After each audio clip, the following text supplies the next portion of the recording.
Hey guys, Big Geordie Geek here, and it's time for the first of 3 reports you're going to get this week, so this should be going out Monday evening, and we have a game here involving Necron warriors, an overlord, 3 assault intercessors, and a captain, with the goal being to destroy the other side. Simple as. That's what they got to do, so shall we get into that and see what happens? Now, before we get into the battle report, I'd just like to say a quick word from our wonderful sponsor, the Daylight Company. I love their products. I actually own a Lumi task lamp myself, which is an absolutely phenomenal piece of kit. It really does make a huge difference in your painting area. I'm not going to keep you up with a sponsored message, but I will say that if you love your painting, this will really make a world of difference. The only problem is you'll see a lot more faults with your painting work than you would before, but that's a good thing because it helps you improve. Anyway, let's get on with the battle report. So let's take a look at this battle report then, and as you can see here, the 2 commanders. We have the Necron Overlord with his scythe, and we have the Space Marines captain, Primaris captain, with plasma pistol and power sword. Of course, this is a configuration that still technically can't be used in the main game, but it can be used in Conquest here. Now, let's have a look at the Necron side.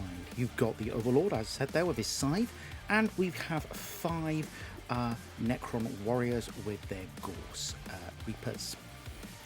On the Space Marine side, we have the captain, as you said there, with his mastercrafted power sword and plasma pistol, and 3 assault intercessors armed with heavy bolt pistols and Astartes chainsword.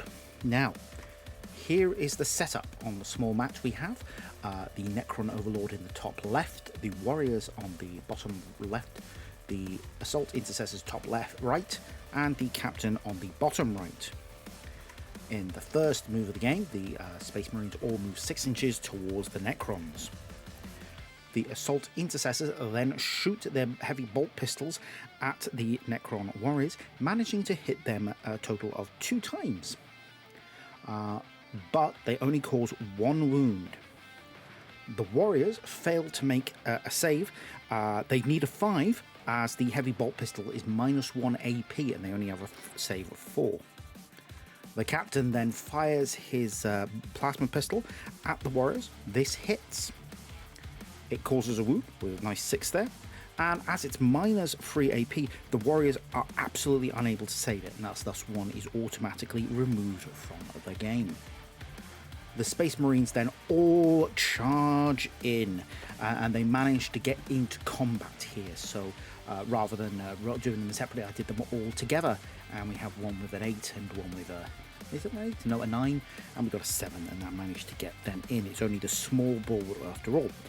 However, this means that the Overlord is within 3 inches of the combat, and because of this, he's able to make what's called heroic intervention, and he moves into the combat.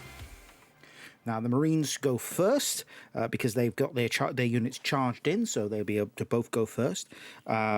The Marine captain hits first with his mastercrafted power sword, making 5 attacks, and he hits with all of them, which is wonderful. 3 of those actually cause wounds, 2 of them do not, which is a shame. And as it's also -3 AP, the Necrons cannot make any saves. Now, this sword does 2 wounds each, which means the remaining warriors are all absolutely destroyed.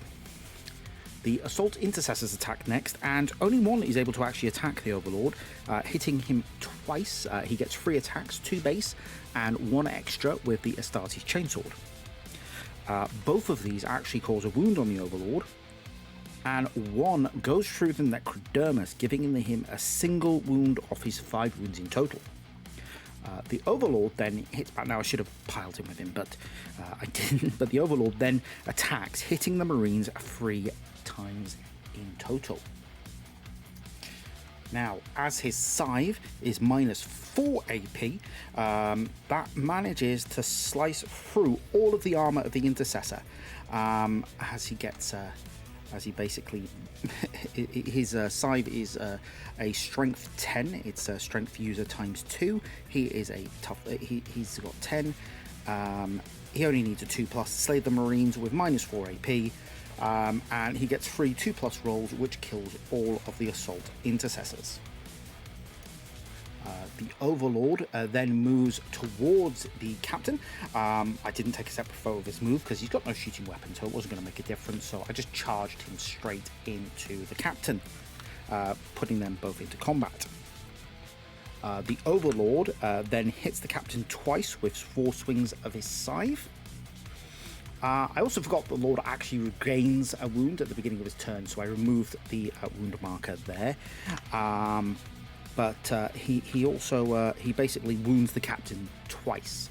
The Captain is able to save 1 with his invulnerable save, otherwise it would have gone through, caused automatic wounds, but he has a Iron Halo, which gives him an invulnerable save of 4+, so he's able to save 1 of those wounds and losing 2 of his 5 wounds. Sorry, no, it does 3 wounds each. Sorry, I apologise. So he loses 3 of his 5 wounds. Silly me. Got to read my script properly. The Captain then hits back. He's got 5 attacks. He hits the Overlord 4 times. These cause 2 wounds, as you see there on the left. With -3 AP, the Overlord will need to roll 6s to save them. He doesn't roll any 6s, and this causes a total of, 4 wounds. So, you know, he's onto 1 wound left. Now the Captain's turn starts. He fires his plasma pistol. In combat, you can fire pistols at the people you're in combat with. So he shoots, it hits, and that causes a wound. It's -3 AP, so the Overlord will need to roll a 6 to survive, which he actually did, surprisingly, so he stays in there. The Captain then strikes 5 times with a sword. Each one of those is a successful. 4 of them cause wounds, forcing 4 more saves. Now remember, the Overlord is going to need 6s in order to stop himself from dying. He's only got 1 wound left, and each of those hits will do 2 wounds. None of those rolls actually succeed. So that leaves the Captain as the game's victor overall. So there we go, a victory for the Space Marines. I think it was kind of inevitable that was going to be the case, the way the turns went. The Lord and the Captain bashing each other. Whoever's got that went first basically gets an advantage there. Second gets an advantage there, I think, because they do so many wounds to each other. So it's quite cool. And as with many things within Warhammer, individual heroes going toe to toe, one of them's going to kill each other, one of them's going to kill the other. They've got high damage weapons, they're good at what they do. It's going to happen. They're going to kill each other, and it's just it's luck of the dice. Which is why often when you have heroes, they are going to be dependent on who they have. In the Horus Heresy, the term for this we use is the boyfriend squad. Although I don't like that term. It's very anyway. But that is kind of the aim there. They need their boy band to sort of help them out and absorb wounds and and hit the enemy as well, potentially finishing them off. But anyway, thanks for tuning in. I love doing these reports. I'm going to keep doing them. And hopefully soon we're going to be getting into some proper battles. I've got plans to do a few more that aren't necessarily Imperium ones. It's just a case of getting time to do them. Life gets in the way. And we're going to see what we can do.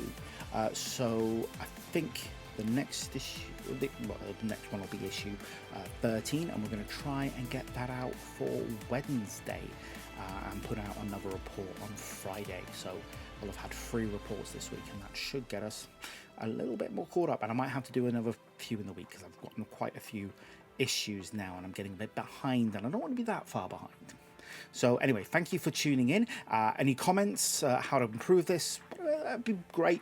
Like, subscribe, you know, the usual YouTube calls to action. And thank you very much for tuning in, and I will see you in the next report.